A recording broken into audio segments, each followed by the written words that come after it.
All right, great, Shika. So, welcome to Camp Prep series on how that's how I cleared my CA finals.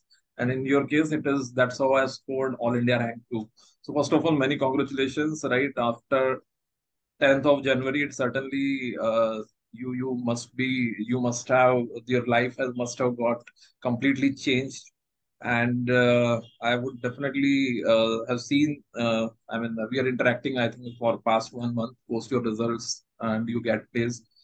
So today, the purpose of this discussion is definitely your about how you scored All India rank two, and we will try to keep it as crisp as possible so that those who are watching this video, those who are if they are trapped in the multiple attempt metrics, or those who are really looking for scoring a rank, they definitely get benefited from this discussion. So, so Shika, yes, first question is definitely like हम लोग इसको दो part में करते हैं divide. पहला तो मैं आपसे थोड़ा सा आपका स्कूलिंग और स्कूलिंग में आपके स्कोर्स, राइट, वो बड़ा इम्पोर्टेंस रखते हैं. तो वहां से स्टार्ट करता हूँ बेसिकली कि like how good your scores when you are in school.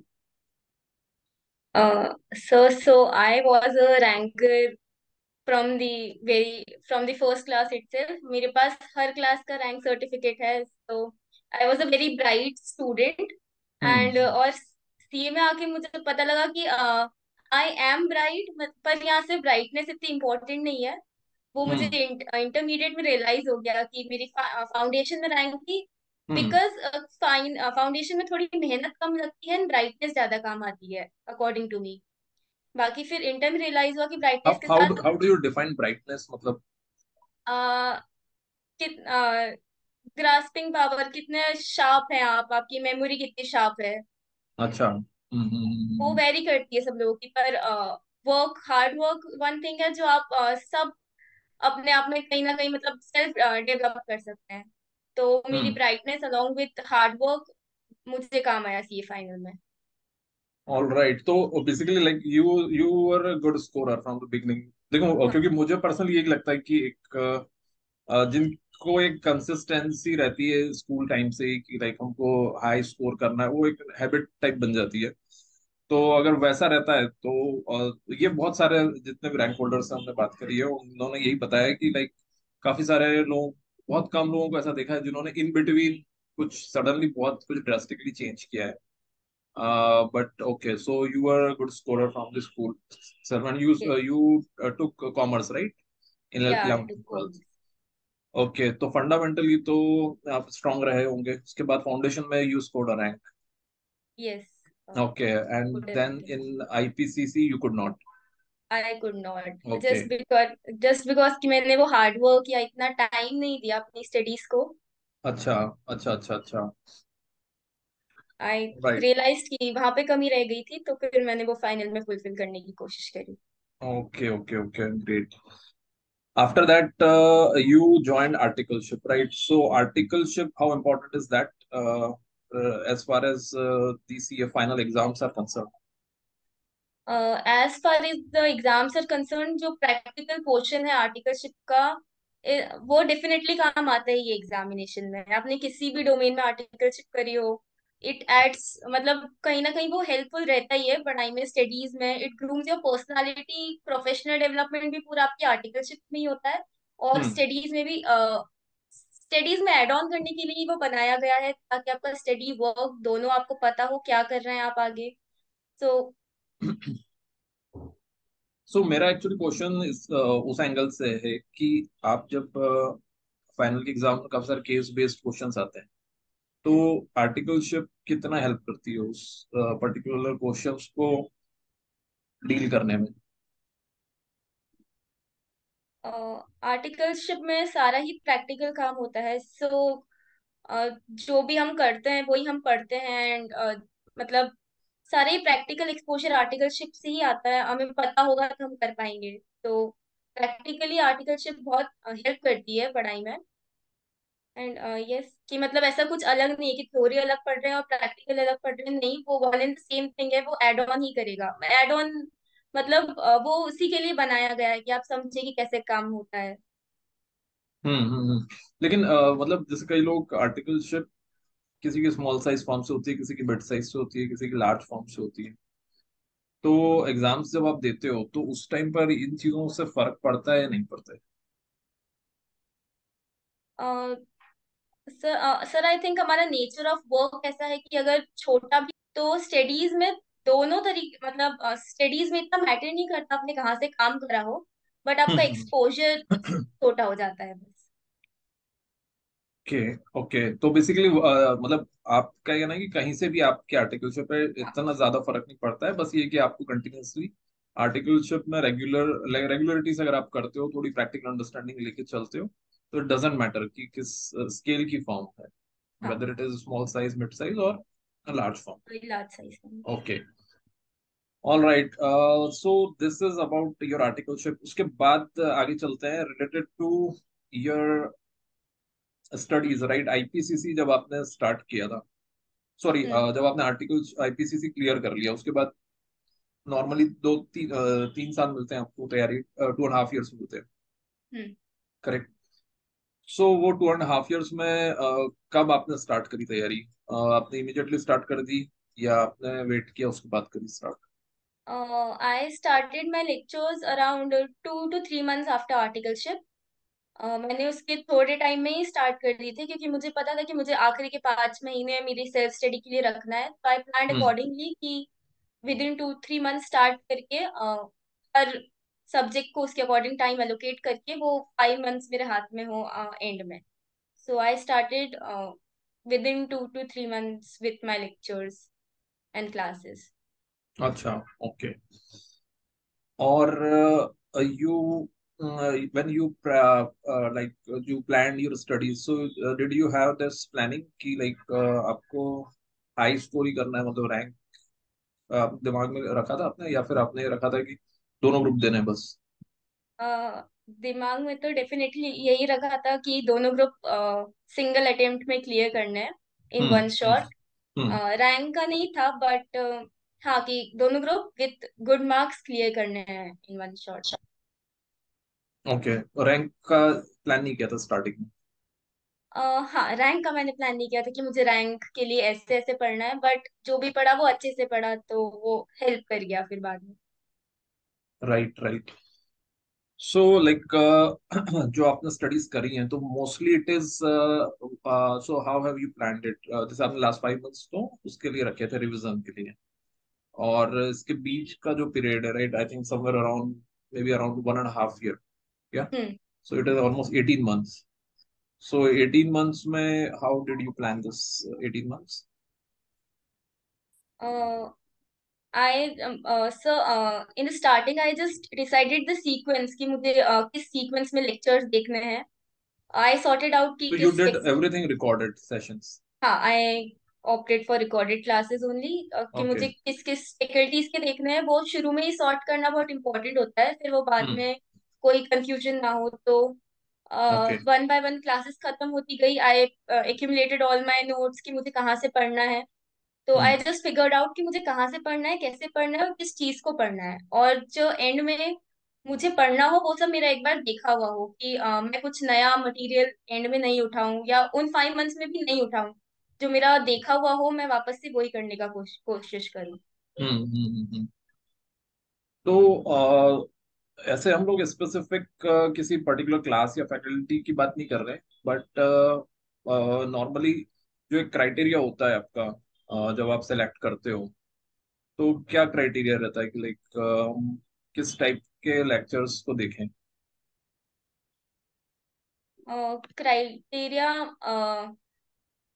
तो हमारे पास ऑप्शंस थे कि हम फिजिकली अटेंड कर लें, लाइव अटेंड कर लें। फर्स्ट ऑफ ऑल तो वो से सॉर्ट करना पड़ता है कि लाइव अटेंड कर ले, फिजिकल अटेंड कर ले, या रिकॉर्डेड गूगल ड्राइव लिंक ले लें।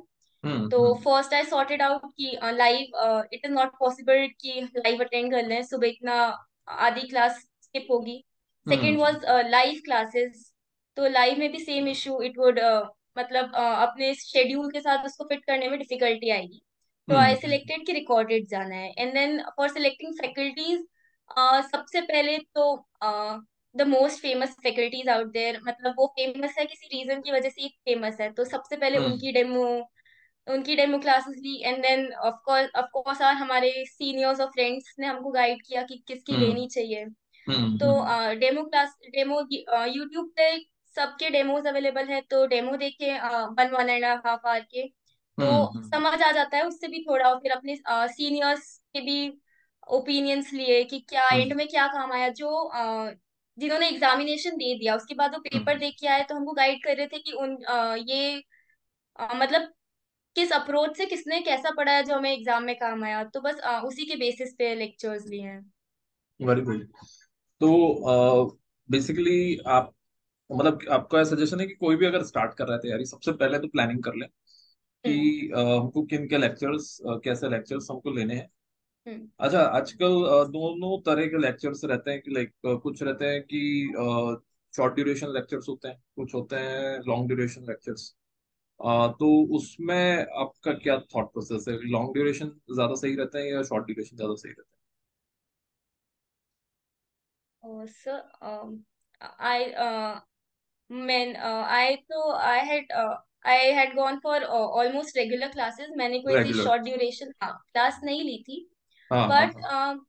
शॉर्ट ड्यूरेशन क्लासेस और ऑल्सो मतलब जैसे कि ऑडिट लॉ हो गया, एट द हम्म एंड उसका क्रिस्प भी कोई पढ़ा दे तो फिर एट द एंड हमको ही पढ़ना है, ऐसा ऐसा मतलब पहले भी हमें यही थॉट प्रोसेस रहता है कि हाँ इसको कम ड्यूरेशन का लेके भी एट द एंड हमको ही करना पड़ता है, और वो रियलिटी है कि हमें ही करना पड़ता है।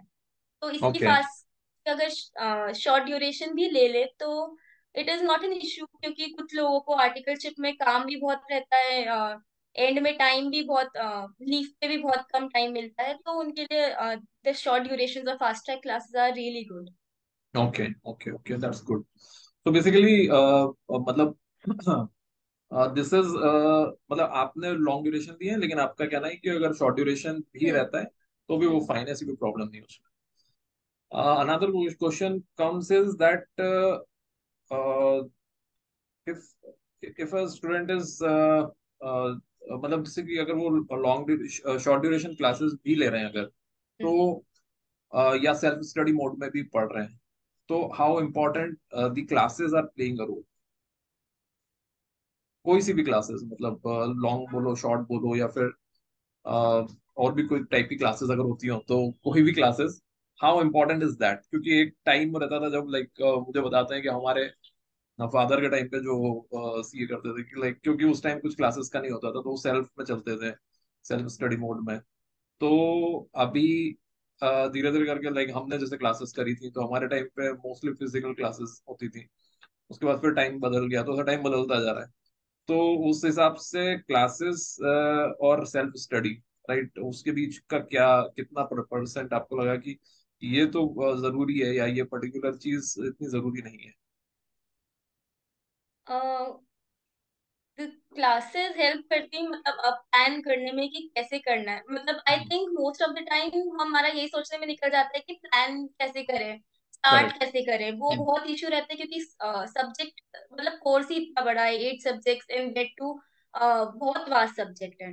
तो हम्म मुझे अगर कोई भी मुझसे पूछता है तो वो यही पूछता है कि स्टार्ट कैसे करें, सब्जेक्ट हम्म पढ़ना कैसे स्टार्ट करें। तो क्लासेस आपको वो डायरेक्शन प्रोवाइड करती है कि आपको हम्म कैसे पढ़ना है, कैसे वो आपकी 4 मॉड्यूल को एक एक नोट कॉपी में सिंप्लीफाई करके बता देंगे कि आपको ये पढ़ना है, आपका ये हम्म कंटेंट है, आपको इस अप्रोच से लास्ट डे रिवीजन करना है, 1.5 डेज बिफोर, 1.5 डेज का जो लीव रहता है एग्जाम का, उसमें कैसे हम्म प्रिपेयर करना है। तो आपको कॉन्सेप्ट तो डेफिनेटली सब क्लासेस समझाती ही हैं, और वो ये ज्यादा इम्पोर्टेंट चीज रहती है कि आपको वो डायरेक्शन मिल जाता है कि आपको सब्जेक्ट को कैसे अप्रोच करना है।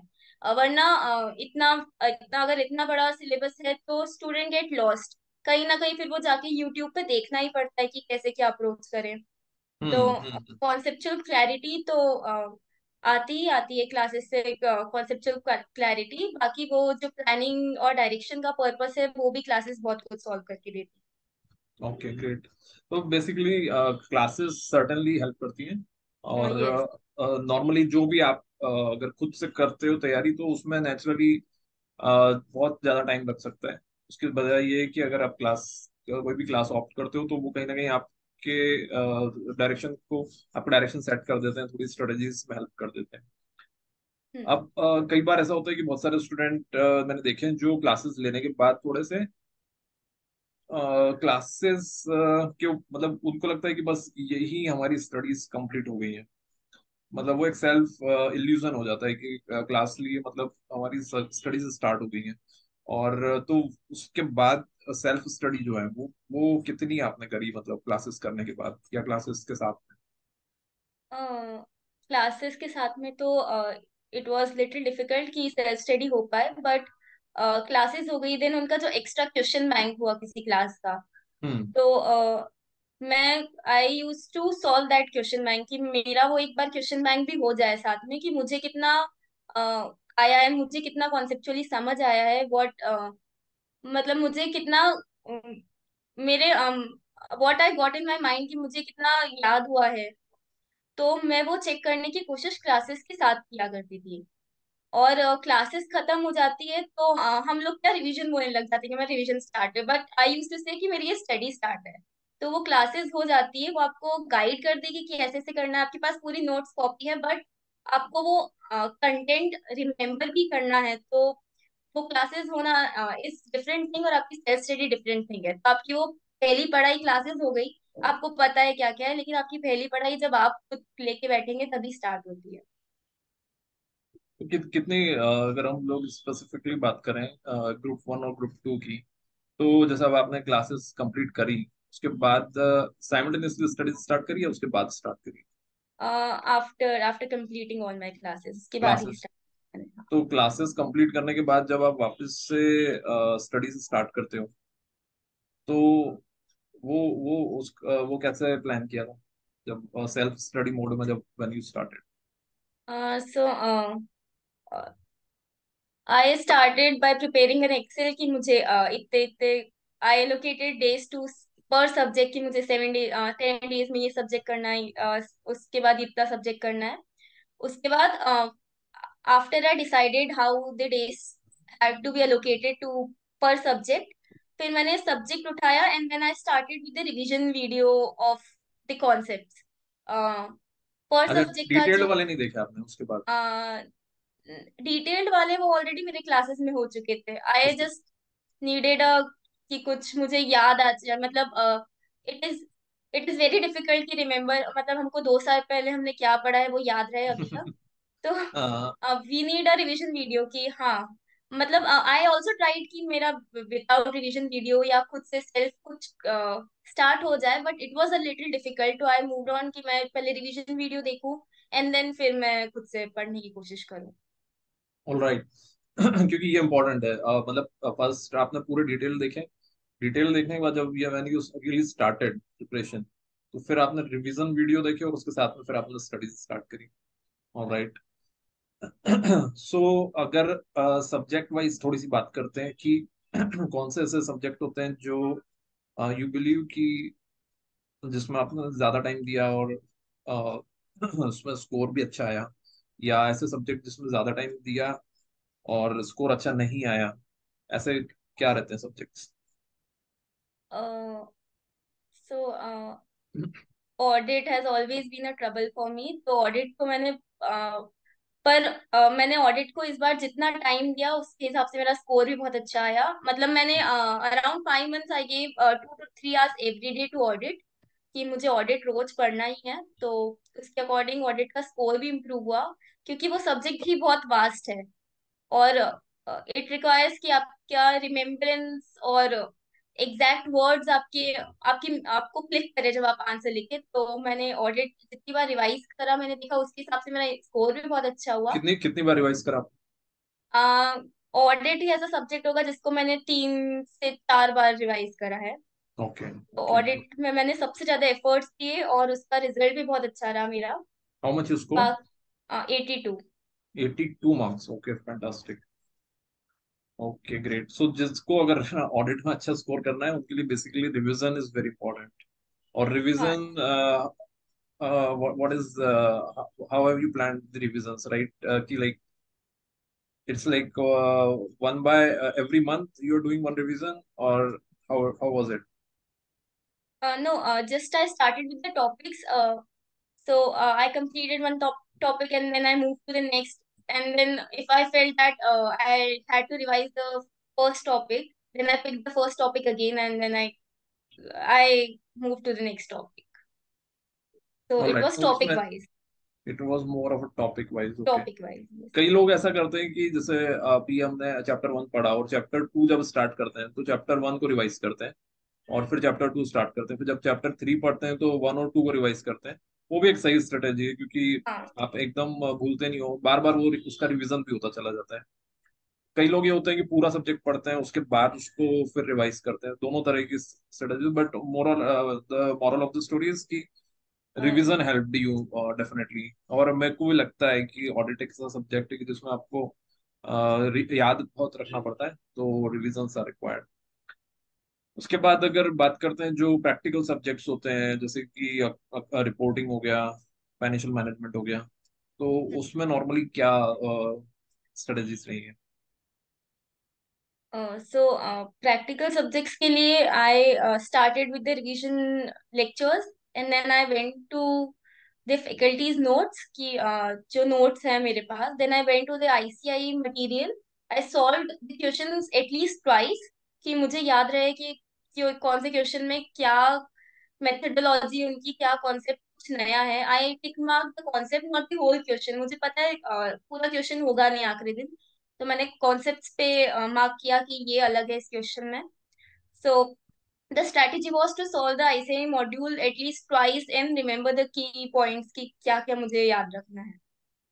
तो alright, okay okay, so basically you solved the material, class material plus the ICI module two times. Yes Past questions, basically past questions भी आपने solve कर रहे हैं?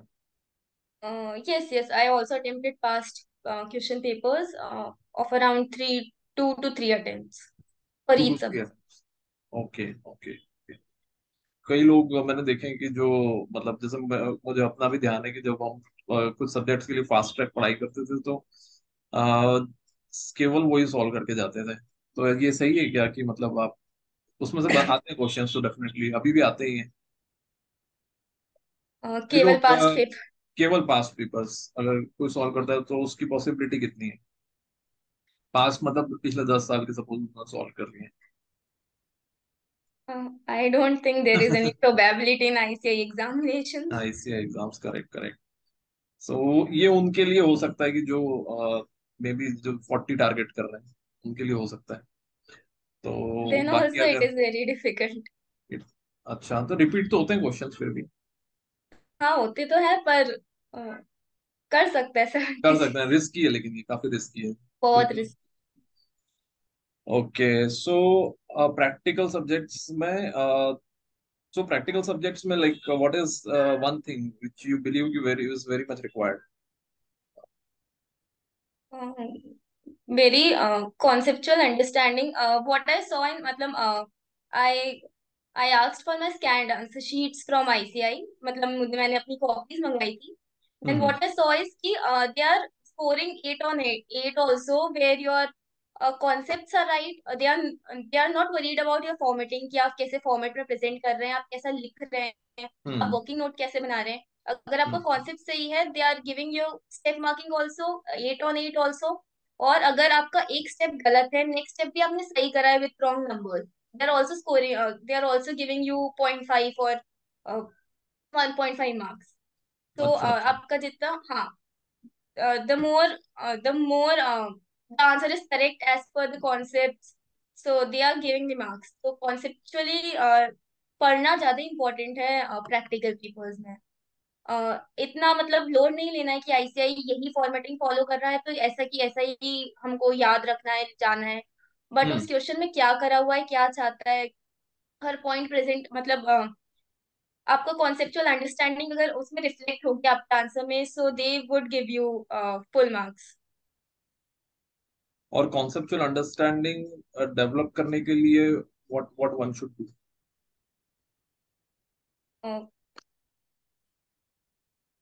मतलब मैं क्योंकि ये कंसेप्चुअल। क्वेश्चन आपसे इसलिए पूछ रहा हूँ क्योंकि ये तो एक बहुत थियोरेटिकल, मतलब not theoretical but it is sometimes very obvious for those who have conceptual clarity, लेकिन जो जिनके जिनकी conceptual clarity strong नहीं होती है, जैसे कि मैं कई बार इंटरव्यू में भी क्वेश्चंस पूछता हूँ तो मुझे समझ आता है कि लाइक कौन से स्टूडेंट्स कितनी क्लैरिटी उन कॉन्सेप्चुअल क्लैरिटी, लेकिन उसको डेवलप कैसे किया जाए वो एक क्वेश्चन होता है। तो मेरा पर्सनल मानना ये है कि अगर कई लोगों के अंदर ये नेचुरल होता है जो हर चीज में क्वेश्चन करते हैं, कि अगर सिंपल सी बात करें कि एनपीवी हम क्यों निकालते हैं, तो अगर आप उस चीज के रीजन पे जाते हो हमेशा, कि तो वो आपको कॉन्सेप्चुअल क्लैरिटी देता है। तो हम्म। मेरा तो पर्सनल मानना ये कि वो अगर आपका माइंड अगर इंक्विजिटिव है, अगर आपका माइंड हर चीज में क्वेश्चन करता है कि ऐसा क्यों कर रहे हैं हम, अगर लॉ ने ये पर्टिकुलर सेक्शन इंट्रोड्यूस किया है तो वो क्यों इंट्रोड्यूस किया है, हम्म। तो उन लोगों का मैंने देखा है कि they are like they are conceptually more clear. What do you think? Right, it is more of questioning, I mean inquisitiveness, curiosity कि ये क्यों हुआ introduce. Yes, yes, it is कि more the more we would question the concepts कि ये ऐसा क्यों हो रहा है, the तो more क्या हो we would see it practically during our articleship कि ऐसा इसलिए हो रहा है, ऐसा ऐसा हुआ करता था तो ये लॉ आया। So हम्म the more हाँ conceptual understanding we will build also कि जितनी बार वैसे स्टार्ट विद बेसिक कि यहाँ से स्टार्ट है, तो आपको हम्म बेसिक ही समझ आना चाहिए कि ऐसा होता है, ऐसा इसलिए हो रहा है, to reach at that level कि आपको वो एट लास्ट पूरा कॉन्सेप्चुअली समझ आ जाएगी। अगर स्लो है तो स्लो करके देखिए कि ऐसा धीरे, स्पीड स्पीड से कोई फर्क नहीं पड़ता कि, तो वो कॉन्सेप्चुअल हम्म अंडरस्टैंडिंग मतलब आपको खुद समझ आना चाहिए कि आपको समझ आ रहा है कि नहीं। कई बार हम वेगनेस में रह जाते हैं कि हाँ हमको आता है, बट वी ऑल्सो नो कि उतना नहीं हो पा रहा है हमसे।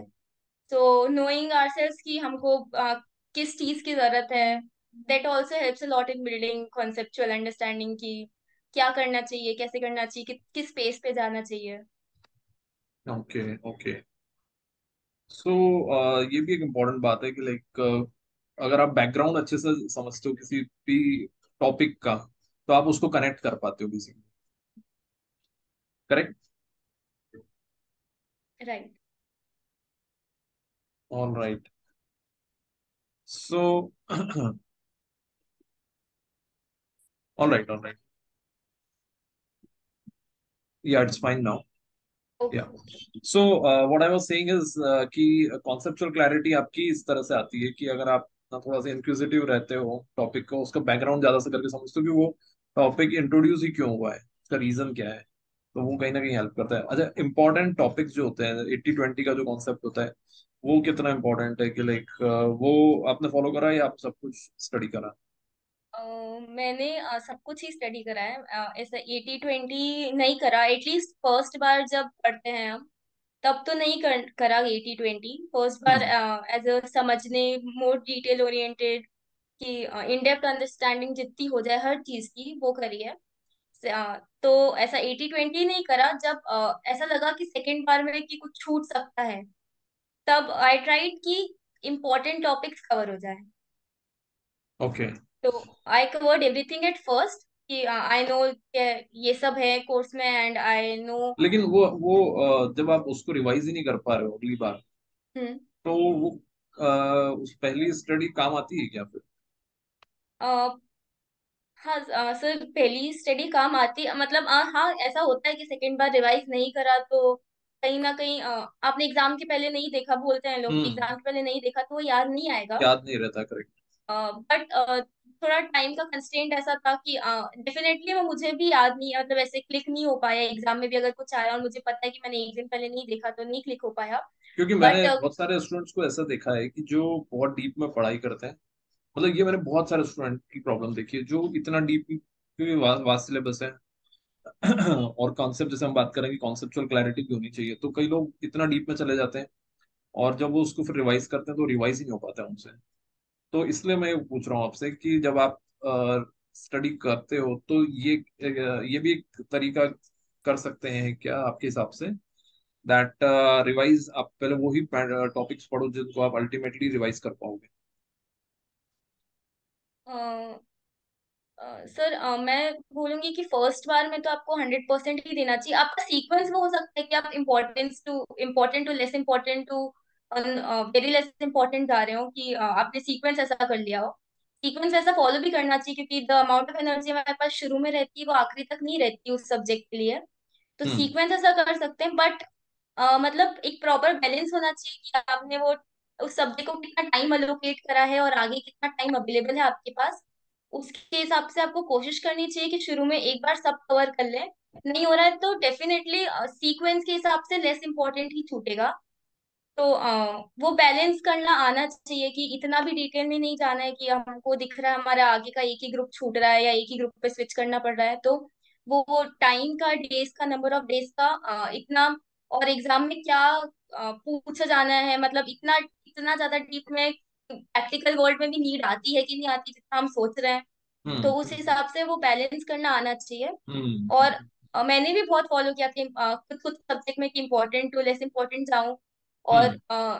तो छूटा है तो वो लेस इम्पोर्टेंट ही छूटा है, जो कि आएगा भी तो कम वेट का कम मार्क्स आएगा। का तो आएगा। Okay okay okay, so basically it is definitely important कि आप प्रायोरिटाइज कर लो। तो जब अगर कोई प्लानिंग कर रहा है स्टार्ट, तो उसके लिए जरूरी यही है कि उस प्लानिंग में ये भी इंकॉर्पोरेट कर लें कितना इंपॉर्टेंस किस सब्जेक्ट को देना है, किस टॉपिक को देना है, और कितना टाइम उनको देना चाहिए। तो मतलब बात करें तो अगर स्टार्टिंग से किसी का शेड्यूल सेट होता है तो उनको नेचुरली काफी हेल्प होती है। हाँ, ओके उनको ओके। अगर तो आपके लिए सबसे टफ सब्जेक्ट कौन सा रहा है, और सबसे इजी? टफ तो आपने बता दिया, ऑडिट रहा है आपके लिए, और और भी कोई टफ रहा है इसके अलावा? नहीं, मेरे लिए ऑडिट ही टफ था। Okay, and how about the easiest topic, easiest subject, sorry? Easiest subject IDT, IDT होगा मेरे लिए। अच्छा, IDT. Why IDT is easiest? स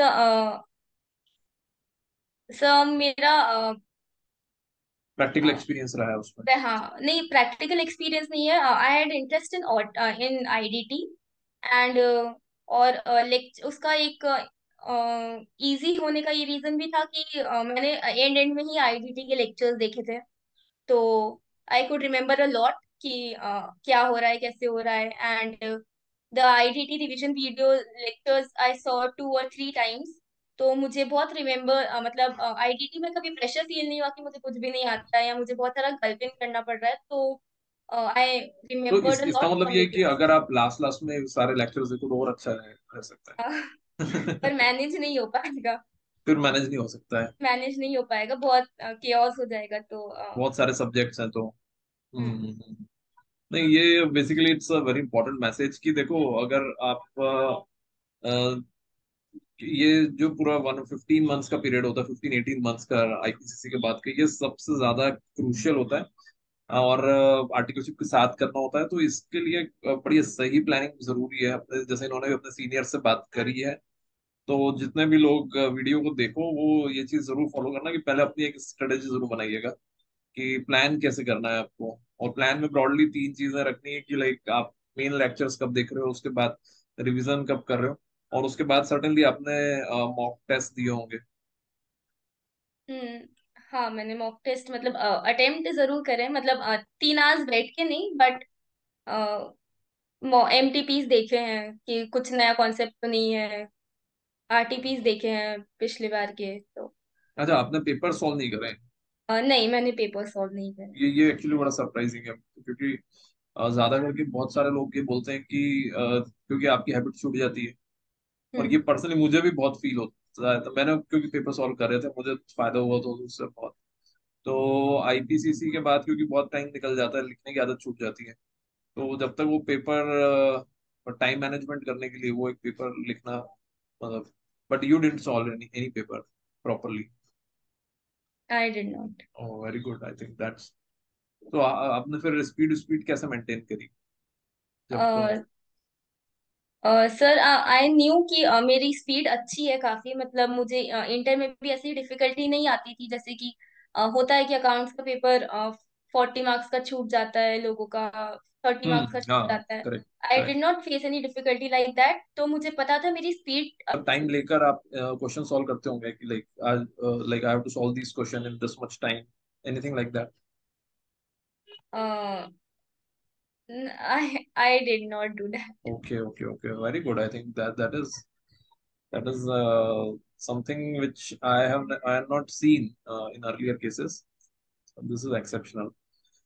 Okay, so great. I think anything that you would like to add on this one, कि group one और group two की जो studies का part है, core studies का part, उसको लेके और कोई आप point add करना चाहते हो? जो लोग या तो अटेम्प्ट के अटेम्प्ट में फंसे हुए हैं, या फिर जो लोग रैंक प्लान कर रहे हैं, उनको आप क्या बोलोगे कि लाइक कहाँ गलतियां होती है और किस टाइप से अपनी टेक्निकल स्टडीज प्लान कर सकते हैं? सर मैंने जहाँ देखा है कि लोग गलती ये करते हैं कि वो अपने पर्सनलाइज्ड प्लान्स नहीं बनाते हैं। अच्छा। दे आर टू मच, मतलब अगर चला आ रहा है कि we have to allocate this much amount this subject, 7 दिन इस सब्जेक्ट को देने, 7 7 डेज 3 रिविजन्स प्लान करने हैं। So they do not personalise according to, मतलब उनके हिसाब से कि क्या उनको, मतलब अकॉर्डिंग टू, मतलब उनका स्वॉट एनालिसिस नहीं करते कि अकॉर्डिंग टू देयर स्ट्रेंथ्स और वीकनेसेस उनको कैसा प्लान बनाना चाहिए। हम्म। That happened with me as well, कि मैंने उस प्लान को इतना फ्लेक्सिबल नहीं रखा, मतलब मेरे हिसाब से नहीं रखा जो मैंने फर्स्ट डे प्लान बनाया था। हम्म।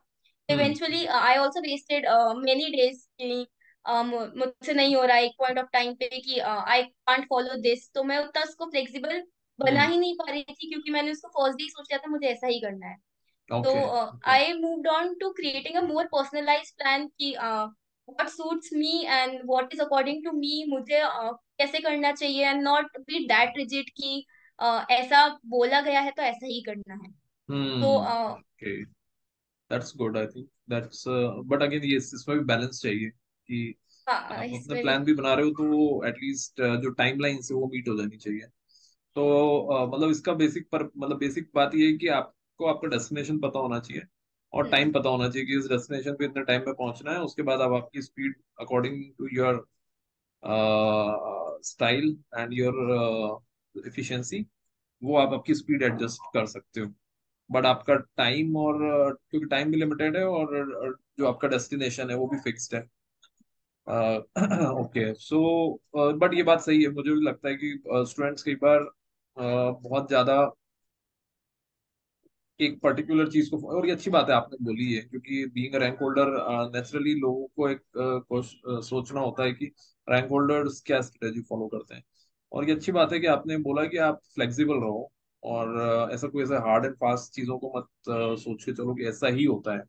हर एक का अपना एक स्टाइल होता है। जितने लोगों से हम भी बात करते हैं हमको भी यही लगता है कि सबने अपने अपने स्टाइल से उसको कंप्लीट किया है। किसी ने कम ड्यूरेशन में करा है, किसी ने जैसे आपने बोला कि किसी कोई भले शॉर्ट ड्यूरेशन क्लासेस हो, किसी ने उसके थ्रू कवर किया है, किसी ने रिविजन क्लासेस के थ्रू करा है। काफी जैसे मेरे बैच में बहुत सारे स्टूडेंट्स जो थे उन लोगों ने रिविज केवल सेल्फ स्टडी के थ्रू 3 से 4 सब्जेक्ट्स क्लियर किए थे। 4 या 5 सब्जेक्ट्स में उन्होंने क्लासेस करी थी। तो हर एक का अपना एक स्टाइल होता है और हर स्टाइल फाइन है। बस ये है कि आप अपना एक टारगेट अच्छे से बना लो कि इस टाइम तक आप अपने सब्जेक्ट्स या तो सेल्फ मोड में या फिर क्लासेस मोड में कंप्लीट कर लो, और आपके पास फिर लास्ट के फ्यू मंथ्स केवल उनको रिवाइज करने के लिए टाइम अवेलेबल है। So that is very important. Okay, so this is about the technical part, right? Now talking about the general part which is also plays a very important role. General part का मतलब ये है कि एक motivation होता है। जैसे कि मोटिवेशन आपके केस में तो बहुत ही क्लियर है कि लाइक आप शुरू से टॉपर रहे हो, जो एक हैबिट बन जाती है कि हमको टॉप करना है। तो वो एक बात है। बाकी इसके अलावा भी और क्या मोटिवेशन होता है कि हाउ डू यू थिंक, मतलब what what basically drives you कि इतनी, क्योंकि इतने डिस्ट्रैक्शंस होते हैं जब तो उन डिस्ट्रैक्शंस में आपके पास कोई तो एक मोटिव होना चाहिए ना कि आप जिसके कारण, और वो भी आपको पता है कि अभी 3 साल बाद अटेम्प्ट आने वाला है। तो कहीं ना कहीं वो भी एक क्या बोलना चाहिए कि आप एक एग्जाम कल होती है और उस टाइम पे जो कंसिस्टेंसी बनती है वर्सेस एक एग्जाम 3 साल बाद होने वाली है, तो वो कहीं ना कहीं एक मोटिवेशन होता है। वो क्या motivation? So my motivation was कि माय मोटिवेशन मैं मतलब मेरा मोटिवेशन का सोर्स था कि मैंने अपने दोस्तों को देखती थी मैं कि ये लोग भी मेरे साथ हैं, मेरे जितना ही घूमने जा रहे हैं, एंड दे आर ऑल्सो मतलब लेट एट नाइट वो भी एक लेक्चर देख के ही सो रहे हैं। तो hmm. Why not me, why can't I do that? मतलब my source of motivation was like that only कि I need to do it. Circle अच्छा एंड था काफी। हाँ, मेरा सर्कल अच्छा था, and I needed to do it कि हम्म। मुझे one very shot good. Clear करना ही है, and I had to make my parents proud कि वन शॉट करना है। They had full faith in मी कि जब से मैंने सीए ज्वाइन करा था कि एक बार में क्लियर करेगी ही सही। So I couldn't make them feel down कि नहीं हुआ, या So मतलब what? डाउन फील की बात So नहीं है, but when you joined CA, were there anyone else in your family who were also CA? Yes, my sister is also a chartered accountant, Your elder sister? My Elder sister. Okay okay okay, तो एक natural होता है कि आप उसी line में generally जाते हो जहाँ पे आपके एल्डर्स होते हैं। Okay. So great. I think वो भी एक काफी बड़ा एडेड एडवांटेज रहता है, क्योंकि वो आपको बहुत गाइड कर देते हैं, बहुत सारी चीजें गाइड कर देते हैं किस टाइप से चीजें करनी है, और एक आपको मोटिवेट, एक मोटिवेशन भी रहता है कि हाँ। आप उन्होंने करा है, तो एक आपको कॉन्फिडेंस भी रहता है, more more then motivation, more of confidence कि वो हम भी कर सकते हैं। और फ्रेंड्स, राइट, ये भी एक आई थिंक बहुत इंपॉर्टेंट पार्ट आपने बोला है कि सीए में फ्रेंड्स जनरली कम हो जाते हैं क्योंकि अटेम्प्ट्स और इन सब के कारण। तो अपना एक फ्रेंड सर्कल बना के रखना इंपॉर्टेंट रहता है, जो भी जो अच्छा कर रहे हैं, और आई थिंक वो एक आपको ड्राइव करते हैं, उनको देख के भी आप ड्राइव होते हो कि अगर वो पढ़ाई कर रहे हैं तो। Okay, so good circle, I think this is very important. तो जिन लोगों के पास सर्कल नहीं है, राइट, जो लोग किसी भी कारण से उनका सर्कल नहीं बन पाया, अगर तो वो उन लोगों के लिए क्या कर सकते हैं वो लोग? और सर बहुत बहुत कुछ है। सर्कल सर्कल नहीं भी हो तो मोटिवेशन के लिए बहुत सारी चीजें हैं जिनसे और 3 साल मतलब कभी भी 5 मिनट में भी अगर अपन 3 साल आगे का सोच सकते हैं कि यार 3 साल आगे क्या होगा, तो 5 मिनट सोच के ही नेक्स्ट मूवमेंट आप बैठ जाओगे पढ़ने की। लेक्चर देखना है 3 साल आगे, मतलब अपने आने वाला फ्यूचर वेस्ट नहीं करना है। सो सेल्फ मोटिवेशन भी आता है। तो ऐसा ऐसा कुछ भी नहीं है, मम्मी से बात कर ली, मम्मी बोल देगी पढ़ने बैठ जा, तो सेल्फ मोटिवेशन भी आता है ऐसा। सेल्फ, क्योंकि ये एक बहुत ही बड़ा पॉइंट है, मतलब ये मैंने केवल स्टूडेंट्स की ट्रेनिंग के टाइम पे ही नहीं देखा है, क्योंकि जब हम देखते हैं ना कि, और ये सबसे बड़ा फैक्टर होता है जो मोटिवेशन होता है, actually motivation to do something, how that comes, right, it's a very big thing and it's very important. तो जैसे कई तो लोग जैसे मोटिवेशन आजकल ये भी चलते हैं, कुछ मोटिवेशनल लेक्चर देख लो, लेकिन वो जनरली मैंने देखा है कि वो लेक्चर खत्म होने के 5 मिनट बाद वो भी इवोपरेट हो जाती है चीजें जो उन्होंने बोली है। जब तक वो आपके मतलब कहीं ना कहीं आप किसी चीज से कनेक्टेड ना हो, जैसे कि एक फ्रेंड्स आपने बोला कि वो कहीं ना कहीं आपको ड्राइव करते हैं, तो definitely I think everybody should have some kind of motivation, otherwise वो लंबा नहीं चल पाता है। आपको कहीं ना कहीं कोई एक जील होनी चाहिए। अ, जैसे कई लोगों के लिए ये होता है कि money is their motivation, motivating factor, कि उनको लगता है कि हमने अभी तक लाइफ की लग्जरी एंजॉय नहीं करी है, अब एक टाइम चाहिए जिसमें हम लाइफ की लग्जरी एंजॉय करें। तो वो भी मोटिवेशन हो सकता है। तो I think person should have some kind of, या जिन लोगों को लगता है कि they want to make their parents proud, तो ऐसा कोई भी एक पॉइंट जरूर आपको आपके सामने रखना चाहिए, सो दैट आपकी कंसिस्टेंसी बने। Okay, so that is regarding the this part. And how many number of hours, right? अब आप अपने आप को किस कैटेगरी में क्लासिफाई करते हो कि you have a photographic memory और you have more of a consistency, discipline ज्यादा आपको लग रहा है, या आपको लग रहा है कि आपका memory is very very much like you have photographic memory? So I would keep myself in a more consistent and disciplined side. Consistent, okay okay okay, that's good. So your articleship is currently going on, correct? हाँ, yes. So along with articleship, you have done studies. तो ये ये तो हाँ। Difficult रहता है काफी. तो after office hours you used to study or before office hours? I use to study after the office hours. अच्छा. हम्म. All right. सो ये कैसे इसमें भी डेफिनेटली कहीं ना कहीं मैनेजमेंट रिक्वायर्ड है, काफी टाइम मैनेज करा होगा दोनों चीजों को साथ में मैनेज करना.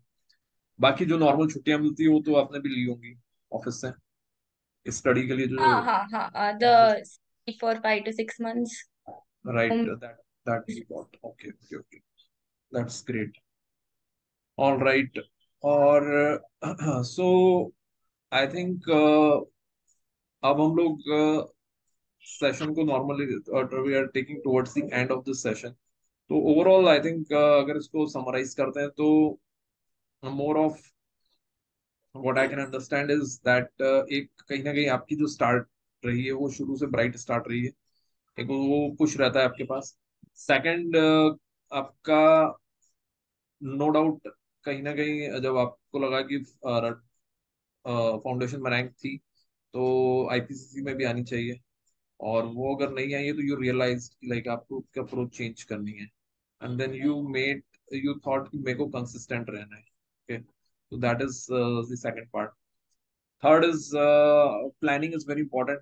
You did plan very well in the beginning itself. After IPCC आपने काफी अच्छे से प्लानिंग कर ली. आखिरी के 5 मंथ्स आपने रिवीजन के लिए रखे हैं. ठीक है. और उसके बाद आपने मुझे ग्रुप वाइज और सब्जेक्ट वाइज भी प्लानिंग बताई आपकी. जहाँ तक दूसरी चीजों के का सवाल है कि लाइक जो चीजें आपको डेविएट करती हैं, तो लाइक जो भी चीजें होती है उन डेविएशंस को डिस्ट्रैक्ट करने के लिए अगेन अगर आपके पास बहुत कोई स्ट्रॉन्ग मोटिवेटिंग फैक्टर होता है तो वो चीजें आपको डेविएशन से बचा लेती हैं. ओके. दैट्स ग्रेट शिका. सो और बताएं anything else that you would like to add, those who are those who are in that type of attempt after attempt, उन लोगों के लिए कोई पर्टिकुलर पॉइंट.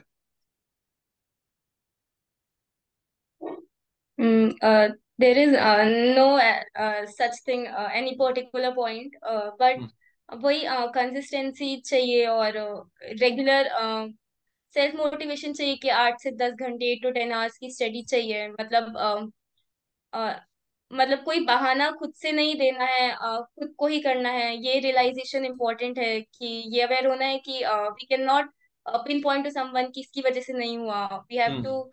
मतलब सेल्फ मोटिवेटेड रहना है। तो एंड कंसिस्टेंसी और डिसिप्लिन, डिसिप्लिन बहुत इंपॉर्टेंट है कि no hmm. One is there कि 8 से 10 घंटे पढ़ना है, मतलब पढ़ो पढ़ो पढ़ो। You have to be self motivated and self disciplined always. So you used to study 8 to 10 hours, right? हाँ, 8 to 10 eight to hours. Ten hours right. ये भी एक मिसकंसेप्शन होता है कि रैंक होल्डर बहुत 24 आवर्स में से 25 आवर्स पढ़ाई करते हैं. तो वो भी अच्छी बात है कि आपने क्लियर कर दिया. तो ये भी बात ठीक है कि लाइक आप जितना प्रोडक्टिवली पढ़ सकते हो उतना पढ़ना चाहिए. हम्म। और how how to use like I use to play right. जब मुझे लगता था कि बहुत ज्यादा स्टडीज कर ली है तो लाइक मैं अपने आप को री एनर्जाइज करने के लिए जनरली स्पोर्ट्स में इन्वॉल्व हो जाता था. How you use to take I mean take breaks और how you relax yourself during your studies? So I used to watch in any stand-up comedy videos, Hmm. or I used to watch a small episode of Friends, or anything related to comedy. I used to watch that. Hmm. या तो कोई गाना सुन लिया, a Hmm. song for just 10 minutes, any 3 to 4 songs for 10 minutes. तो उसका time limit fix रहना चाहिए. Otherwise अगर हाँ आपने वेब उसका, सीरीज का सीजन लगा लिया राइट तो नहीं पता नहीं, चला कि ऐसी पूरा. देखनी है जो देखी हुई हो, आगे देख। Correct correct correct.